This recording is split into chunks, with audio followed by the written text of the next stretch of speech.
All right, you're watching TVC Breakfast. Let's get to our next discussion now. It appears the contract awarded by the federal government to ex-militant Government Ekpemupolo, alias Tompolo, to end crude oil theft in the Niger Delta is yielding desired results. This is as security services company operated by him has discovered another illegal oil pipeline. The illegal oil pipeline was reportedly discovered close to a military security post less than 1 kilometer from the Forcados Export terminal in Ogulagha, a community in Burutu local government area of Delta State. This latest discovery comes about 1 week after intelligence reports from his men had enabled security operatives to uncover 58 illegal tapping points in Delta and Bayelsa states through which illegal bunkers steal the country's oil. Managing Director of the Nigerian National Petroleum Corporation Limited, Mele Kyari, says that Nigeria had been losing 600,000 barrels of oil per day to theft, posing a threat to the country's economic survival, as Nigeria still largely depends on the petrodollar. That's the crux of our discussion now. Joining us in the studio is lawyer and public affairs analyst Ahmed Abbas, as he's here to help us make sense of all of this. It's good to have you join us this morning. Welcome. Thank you. Great. Thank you. Now, we know that there are checks and balances in our society where something like oil that Nigeria relies on, the Navy is there that keeps an eye somehow. The NSCDC is there to keep an eye somehow. Even DSS is there to keep an eye somehow. The police is there, and then NNPC. For so many years of stealing crude oil, none of them could discover any of those illegal points. So it took an ex-militant Tompolo to discover what is going on in bunkering of oil. I wonder what you make of this development, because some Nigerians are not buying that story. Thank you. Nigeria is a country where, anything goes. And for me, I'm not surprised. And a lot of people are also not surprised. Because bunkering and oil theft has become like a permanent feature of our national economy. And if you look at the extent, oil theft is actually an organized business. It's an organized, very complex business that ordinary people who are not well connected cannot actually participate in. And in Nigeria, except we want to deceive ourselves, if you have a situation where, like you have listed out all the institutions that are responsible for maritime security and safety, they are there. And we're told that for 9 years, these illegal tapping points have been ongoing. See, simply putting it in a simple layman's language, this can only go on with governmental backing. This is state-backed enterprise, whether from the presidency. You can't engage in such humongous stealing of national asset. Do you know how, the kind of ship and barges you will need to evacuate those quantum of crude oil? And you have your Navy there, you have your DSS. And like I was saying when I was coming, I was just laughing. The DSS can go to Kenya to go and sniff Nnamdi Kanu and bring him back to Nigeria. But the DSS do not have the capacity. Our maritime borders. It's, I'm trying as much as possible to just, Nigeria is just it's a nation, it's a comical, it's a nation of comedy. That's the reality. Dark comedy. Because I can't understand. Yeah, sometimes I try to say maybe we need the academicians to help us formulate new theories to accommodate the contradictions within the Nigerian state, because it's inexplicable. It's inexplicable. You can't have this kind of criminality going on without the support of the government. Obi said it. He said the people in government are stealing. Wike one day, publicly, we all on media said the military guys that were sent to River State and the... But the guy that said, Obi said that the people in government were stealing. When he was governor of Anambra State, they were doing bunkering under him. What did he do when he was governor? Yes, it's all right. He should have addressed that question. When a former governor is accusing those in the corridors of power of involvement in crude oil, I also expect that most times when people come out to say the governments are involved, the military men are involved, I expect them to either debunk or request that please provide further information. No, you don't need to provide further information. You also ask the person, what did he do when he was there as governor? No, it's true. Yeah. He has to answer. Because there are legal refineries up to even in Anambra State. I've been there for was it not recently that one of them got burnt and killed a lot of people? A lot of people. Exactly. They have been there for a long time. So now we need to know which states have this illegal, how many of them have this illegal refinery? So even, I think there was a documentary of recent where even the national, civil defense were also accused of involving in illegal refining of our crude oil. So if the institutions that are saddled with the responsibility of securing our national assets themselves are involved, then we have a big problem on our hands. What we have been seeing is that they have discovered this and disabled this refinery, they've disabled this refinery. What we have not seen is who is the owner of that refinery that you shut down? What is his name? Where is the prosecution? Well, unless we do that, we are joking. I totally agree with you because most times, Tompolo say we have the names of those who are involved in this oil bunkering, that we have their names. Most times it is the petty thief who steals maybe a telephone.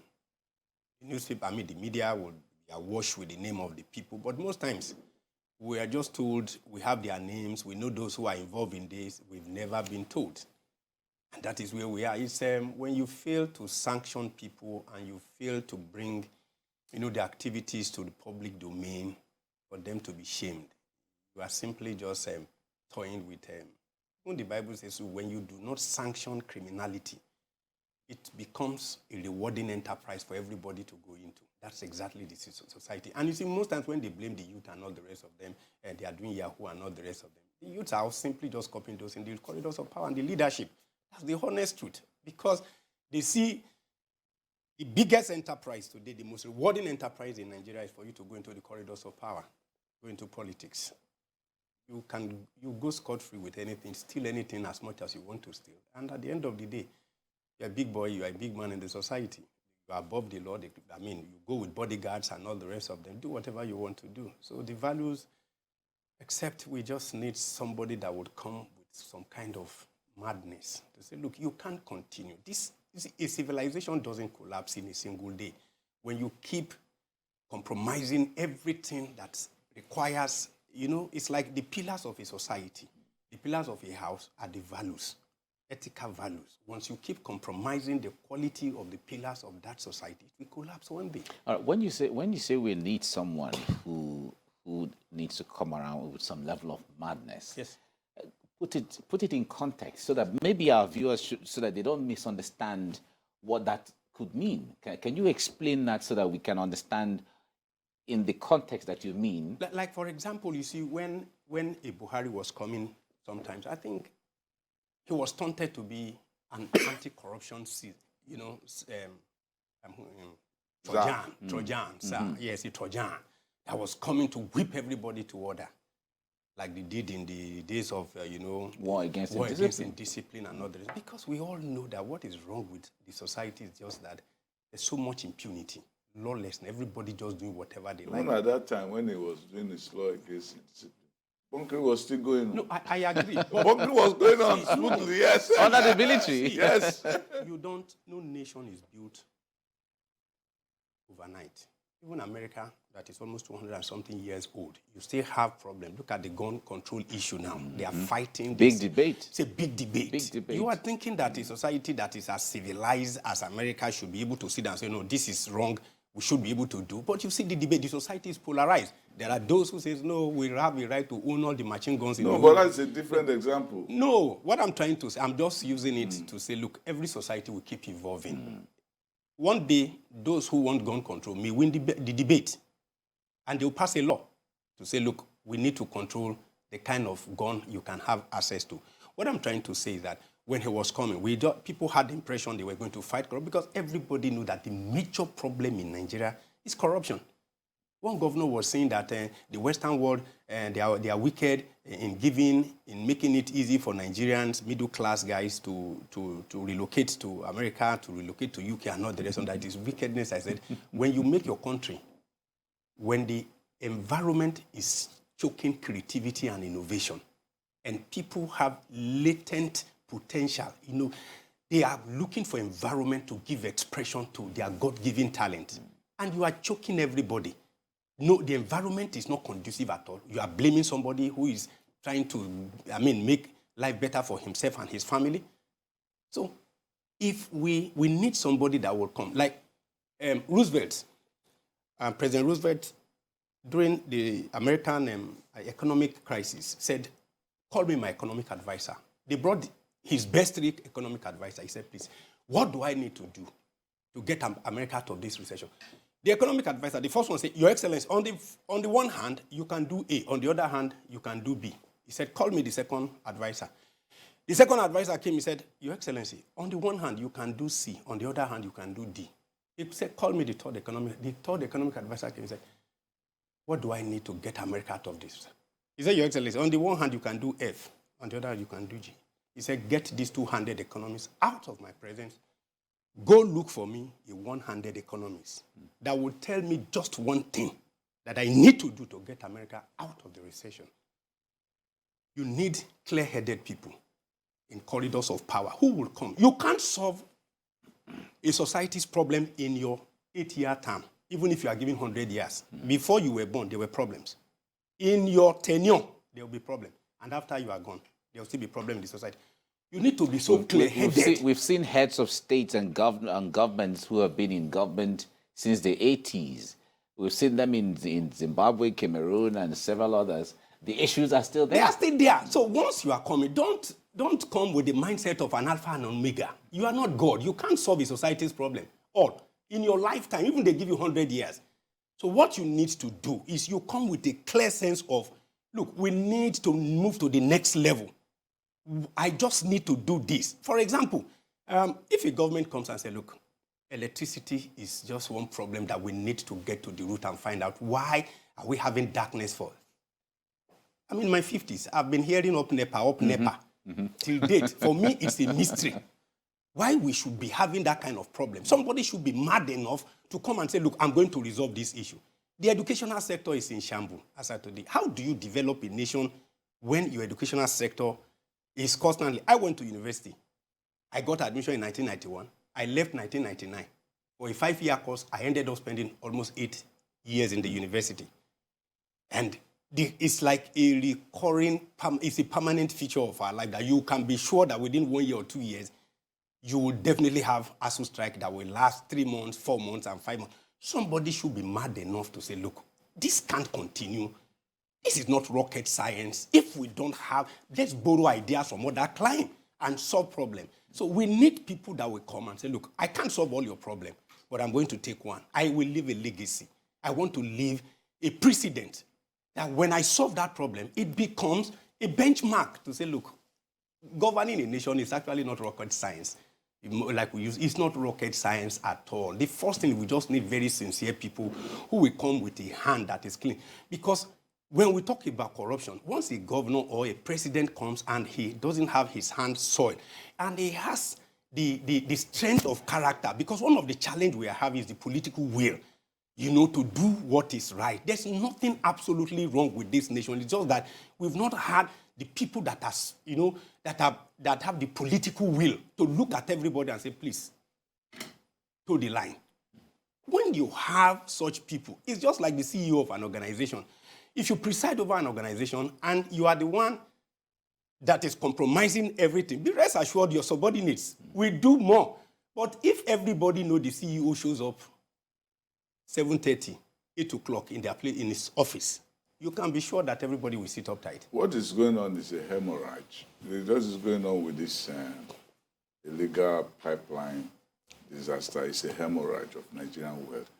I don't know whether there's any other part of the Nigerian economy that is bleeding, like what we are seeing in the southeast with this oil vandalization. What we need to do this, I think, is for us to have a specific policy. There's no policy in this. There's no policy. It's just like, just go and get them and stop. That does not stop it. That does not solve the problem. We need a comprehensive policy of sweeping out those. Remember what happened in Lagos, where there was hemorrhaging of Lagos finances, where all the tax revenue, everything was just going on. Different people were just taking their own. It's just like what's going on with pipeline vandalism. When the former governor, Ashwaju, said, okay, we are going to come with Oracle. We just want solution. Everything was plugged in to the extent that even salaries, they are asking, this name, come and collect your salary. You will come and collect your salary. And they were really fiction. They were not. So we need that kind of comprehensive look at this thing, because this, how much did they say? 700,000 barrels every day. A day? Yeah, it's unthinkable. What you lose in a day can take care of millions of Nigerians for a year or more than a year. What you lose in a day. So we have not removed. Well, I don't think anybody has done the math as to how much in naira terms we are losing a day. Then how much we are losing in 1 year. Nigeria is just like a patient that is suffering from so many ailments. It's not just the oil sector alone. If you go to the energy sector, you keep billing people for services not rendered. Give them prepaid meter. You are making the bottleneck and the bureaucracy is such that it's like they do not want that, because the estimated billing pays them. It's more profitable. They provide you energy. They don't provide you energy. They bill you at the end of the month. You get paid. And you have to pay. You have to pay. Where are the regulators? Even the banking sector. Ask any normal, every customer of every bank. They will have one story or the other. They will have one story or the other to tell you. So, like he said, the nation is bleeding. The security situation we're talking about that has become more or less like a business enterprise for the big boys. We spend so much trillion, yet we have so much insecurity, and it is in the open that terrorism or insecurity was being commercialized. Sam had asked you about the policy that we need, but we know that there is the Petroleum Industry Act that was signed into law by the president or by the government. Is that meant to help reshape everything that has to do with the oil sector? You see, I've always been, for me as a person, I do not think, when they keep requesting for new laws, new institutions, and all the rest of them, I do not think it's about lack of adequate laws, adequate legal policies, legal frameworks. That is our problem. Even what we have, like I said, EFCC came into existence because we thought corruption, the police cannot fight corruption. ICPC came out and all the rest of them. As of today, the question you want to ask yourself, how has the establishment of those institutions actually helped us in fighting corruption? It's not about the legal framework. It's about even what you have on ground, the political will to ensure that you enforce them and the regulators doing what they ought to do. Because the president can't be everywhere, the governors can't be everywhere. That's why you have institutions that are extended arms of the government to help in executing state policies and programs. How are they faring very well? That is the issue. It's not like we have rightly said now. Okay, what policy or what other framework do you need to, for you to have 58 siphoning points? What other policies do you need? That's pure theft. And our laws abound. In our laws abound penalties for theft. It is not about, the laws are there. But those that will enforce the law, are they honest enough to do what is, it's just like you use the Nigerian police. You say the Nigerian police should not take bribe and not the rest of them. But I can tell you categorically, I'm a practicing lawyer. I've been in this business for so. There is no, you call any CP or any IG here face to face and point one police station in this country where they do not collect bribe. The citizens are at their mercy. So are there no policies? Are there no law to say bail is free? But you go to any police station, the ordinary man, the organizer no, the mechanic no. The ordinary, they are victims of an exploitative system. But we keep mouthing it. An IG will come and say bail is free. The DPO will come and say the bail is free. But you know, in reality, it's a lie. So what I'm trying to say in essence is that we do not lack frameworks. We do not lack policies. We do not lack program. These things are there. But those that are able to enforce it themselves are part and parcel of the problem.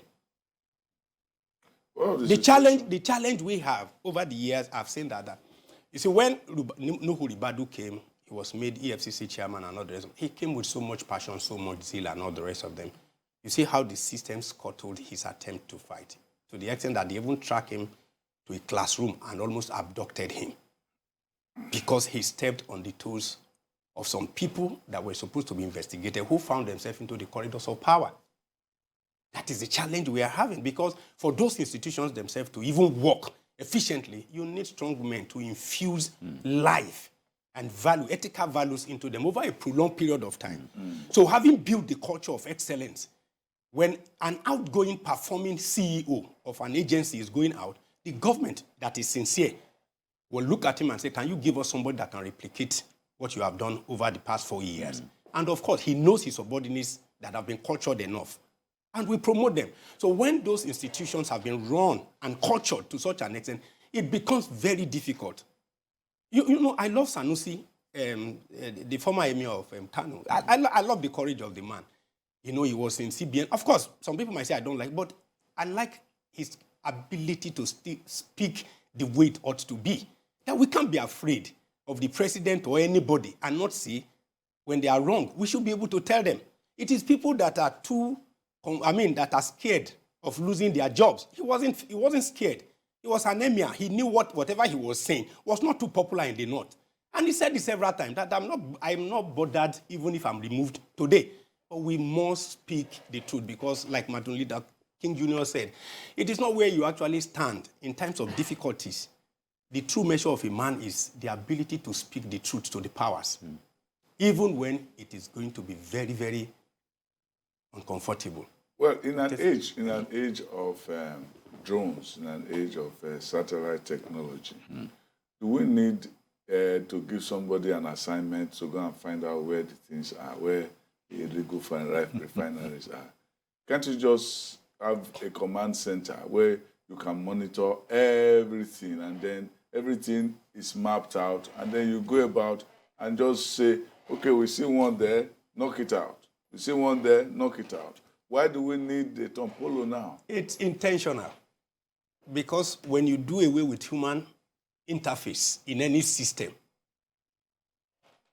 you're simply saying, I want to fight corruption. But those formulators of our policies and programs know they will lose out when you implement things like this. When you bring in any payroll system, except the CEO has the political will to enforce it. We had people in the civil service that were padding salaries and not the rest of them, fictitious staff, ghost staffs and not the rest of them. You think if you want to implement a system that will take away their goods. Oh, and most of these things, some of the directors were involved. Like you rightly said, before Shiwaju came, it is the director, because it's at the topmost level that those kind of things can be covered for such a long period of time. So when you want to implement a program or a system that will take away too much of, human interface that will rid us of corruption, there are people there who are beneficiaries of the system that will not want to. And they will resist it. The Air Force people, are they not aware? People fight to be posted to the Niger Delta. They fight to be posted to the Niger, but they won't fight to be posted to Sambisa. But they fight, they lobby to remain in the Niger Delta because the money is flowing free of charge. So it is not that they do not know what will work, but the sincerity of heart, the love for the nation is not there. I think the challenge, each time I look at the problem of Nigeria, you see, if you look at how Nigeria came into existence, of course, the British just sat down and said, look, it's a vehicle for extracting resources all the way. So in order for us to cost and make it very simple for us to be able to siphon whatever we want to, let's bind these people together, give them railway from the north to the west, and give them railway from the north to the east. But within east and west, you don't need this. We just extract from the north to the ports, whether through the east, and go. The Americans came into existence by the 13 colonies simply because their existence was being threatened. And I think the foundation that Nigeria is a vehicle for extracting the resources of the nation has been carried over from the colonial master. We do not have people that are patriotic enough to say, look, let us pay the price to build a nation that will work for everybody. You see, people are traveling out because the environment is suffocating. You are not building an environment that allows people to think like king. Everybody, the system is choky, except you need to be connected to the corridors of power as at today now for you to blow, like they say in Nigeria, especially within the Nigerian economy. Because most of the Dangotes and all of them, if you check their history, Peter Side said something one day. The founder of Stanbic IBTC said, the privilege they have, the present youth don't have it. Government give concession to some of these big organizations. If everybody were privileged to be given so much concession to in their own time, the youth didn't have it. The youth has never had it. No, it was wrong there because the youth has never had it. There's always a group of people who have it, and they are never youths. And they hand it over to those who were former youths. Former youths. So what I'm trying to say in essence is that for those that are really doing very well within the Nigerian economy at the topmost level, majority of them have one concession or the other. And when you have this selective kind of treatment for people, it means you are not running an inclusive system. Well, they call it the American dream because they just want you to bring your idea. Proudhon, the philosopher, once said that all wealth is theft. But I think you oversaid it. But what he's saying is that anytime there's inequality in a system, and capitalism is about inequality, anybody who is on top is stealing from somebody who is at the bottom. But what do? Do you want to be at the bottom or you want to be on top? So that is the question. So why will you say you want to be at the bottom when there is a lot of oil to take at the top? So in the case of this, and I've said it before, in the case of the oil theft, that this has been a collaborative team between governors, state executives, and so on. So when a presidential candidate was saying that it is people who are stealing it, they were stealing it when it was there. Why did they not say it at the neck? Why did they not go to Abuja and say they are stealing this thing? People should not be hypocritical, please. That's why I don't like to hear it, because it was governor when it was going on. It was in Oka when they were stealing, were doing all of this. And I was going to National Executive Council all the time. For 8 years, he didn't say anything. And I'm just saying this now because of what? So we can actually say the problem of Nigeria is the Nigerian government. Yes, it is. It's the Nigerian political class. Yes. And also the Nigerian civil society. And also even the Nigerian people who have not been able to hold the government to account. Well, before we let you go, you have said that running the country, not just the oil sector, is not rocket science. Nigeria and Nigerians have been consultants back to back in every sector, to countries, to corporations, to, you may name it. But when it comes back home, there's always that thing. Our police officers, soldiers, they go on a foreign mission, they win all the medals, they sweep the entire table. When they come back, it is a different story altogether. But what do we need to change right now? What do we need to amend right now? You see, we should be hopeful that as we keep developing politically, those who believe that the status quo cannot continue should keep pushing and keep working within the system until we get the right set of people with the right value system. One single person sometimes can come and alter the entire culture. It is about the value system of each of those institutions. So we can't throw up our arms. We keep working until we get the right people who will do the right things, and the things will get better for the society. Okay. Thank you so much, Ahmed Abbas. Thank you very much for coming on the program. Thank you very much. Thank you.